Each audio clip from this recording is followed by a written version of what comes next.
Pemirsa, polisi berhasil membongkar pabrik pembuatan madu palsu di kawasan Kembangan, Jakarta Barat. Meski baru berusia 11 bulan beroperasi, komplotan yang mengedarkan hasil olahannya di wilayah Banten ini mampu meraup keuntungan hingga 8 miliar rupiah. Lantas bagaimana pabrik ini menjalankan bisnis haramnya? Berikut kisahnya dalam Jejak Kasus. Madu palsu beromset 8M.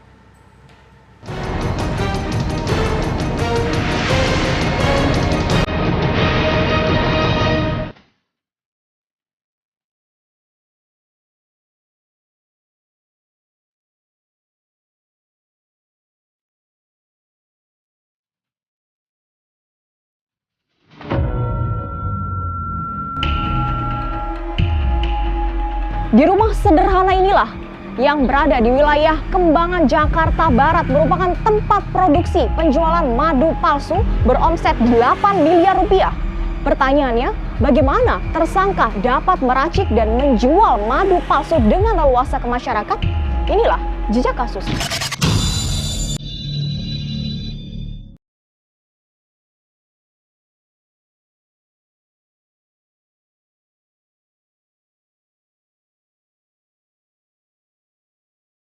Di bilangan Jakarta Barat ini disulap menjadi sebuah pabrik madu oleh MS dan TM. Mereka berdua dikenal sebagai pengusaha madu yang melebarkan usahanya di wilayah Banten. Namun sayangnya, mereka tidak memproduksi madu asli, melainkan madu abal-abal alias palsu. Di rumah sederhana inilah yang disulap menjadi sebuah pabrik pembuatan madu palsu. Untuk mengetahui lebih lanjut, tim Jejak Kasus akan berbincang langsung bersama dengan Kasubdit Indak Polda Banten dengan AKBP Dovi. Permisi, Pak. Ya. Ini kita sudah berada di dalam rumah sederhana yang disulap menjadi pembuatan madu palsu. Ya. Mungkin bisa dijelaskan ini bagaimana proses pembuatan madu palsu di tempat ini, Pak? Ya. Kami jelaskan di sini berdasarkan fakta-fakta yang telah kami dapat. Bahwa si tersangka tidak ada basic pengalaman atau pendidikan di bidang produksi makanan, yaitu makanan olahan seperti ini. Tersangka sendiri belajar dari internet dan melihat di YouTube, apa sih madu itu, bagaimana sih membuat bahan tambahan madu, bahan-bahan apa saja yang bisa menyerupai madu, baik itu rasa maupun warna. Dari situ dia mencoba sedikit demi sedikit.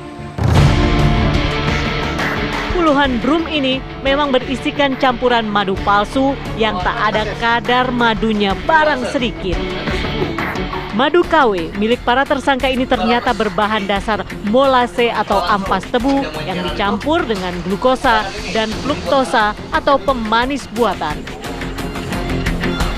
Bahkan bau menyengat pun merebak ke seluruh sudut ruangan, ditambah kondisi lantai pabrik yang lengket dan kotor akibat tumpukan olahan madu palsu. Lagi Pak, sedikit proses awalnya dari awal hingga menjadi madu dari mana ke mana kalau dari dalam ruangan ini, Pak?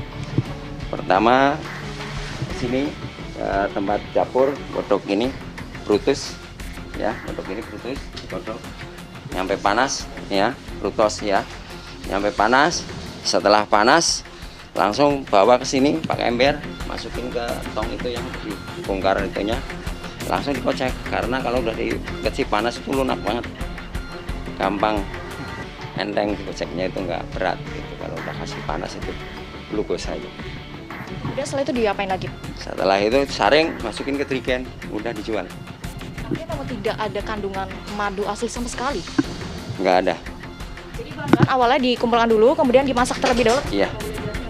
Ya, bahan terutama brutus dibawa ke sini, dipanasin. Setelah panas banget, masukin ke glukosa. Masukin glukosa langsung dikocek. Kasih kalau tong itu ukurannya 2 gelas kecil buat itunya, tetesnya. Udah dikocek begitu. Setelah selesai luntur halus, baru disaring, masukin ke trigen. Dari pengakuan tersangka MS, mereka memanfaatkan kondisi pandemi COVID-19 sehingga mereka berinisiatif memproduksi madu palsu. Mulanya saya itu Pak, dagang mie ayam. Setelah tempatnya digusur, angglennya bingung cari kerjaan, ya ada motivasi lihat di YouTube. Setelah dilihat di YouTube, ya praktekkan banyak. Tadinya nggak begitu banyak peminat. Setelah ada pandemi, makin banyak permintaan. Dan saya juga sempat mau nggak bikin lagi itu, cuma itu samanya orangnya yang beli, tolong Pak bikin lagi gitu. Jadi akhirnya saya bikin lagi gitu.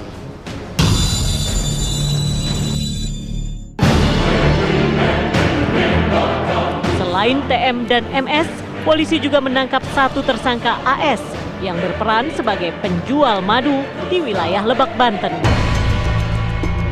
Dalam waktu 11 bulan saja, para pelaku berhasil meraup keuntungan hingga 8 miliar rupiah. Bahkan dalam sehari, mereka mengaku bisa menghasilkan 1 ton madu siap edar. Udah berapa tahun ya, Pak? Ini sudah berjalan lebih kurang 1 tahun sejak masa pandemi kemarin. Makanya kita bisa mengkalkulasi berapa keuntungan yang sudah diraup oleh tersangka itu.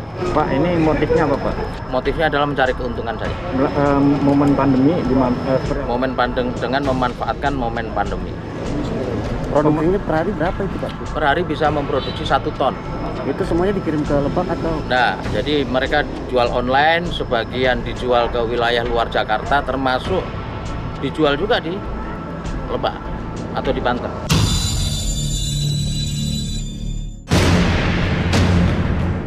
Sebanyak 30 botol madu palsu siap edar, jeriken, ratusan botol, alat pembuatan madu dan 3 tong besar yang digunakan untuk mengolah serta bahan-bahan pembuatan madu telah diamankan polisi. Lantas, bagaimana kita dapat membedakan madu asli atau palsu, mengingat madu menjadi salah satu produk yang paling dicari saat pandemi? Untuk membedakan madu asli atau palsu secara kasat mata, kalau kita lihat fisik atau dari baunya atau dari warnanya, ini tidaklah mudah. Itu pertama, melakukan aktivitas enzim diastase. Ini tidak kurang dari 3 DN untuk madu budidaya dan tidak kurang dari 1 DN untuk madu hutan dan madu lebah tanpa sengat. Yang kedua adalah juga melakukan pengecekan terhadap kadar HMF atau hidroksimetil furfural. Ini tidak boleh lebih dari 50 mg per kilogram madu. Jadi madu palsu yang mengandung tinggi gula itu kalau kita konsumsi secara berlebihan karena isinya sebagian besar adalah gula, tentu saja resiko kita untuk menjadi kegemukan menjadi meningkat.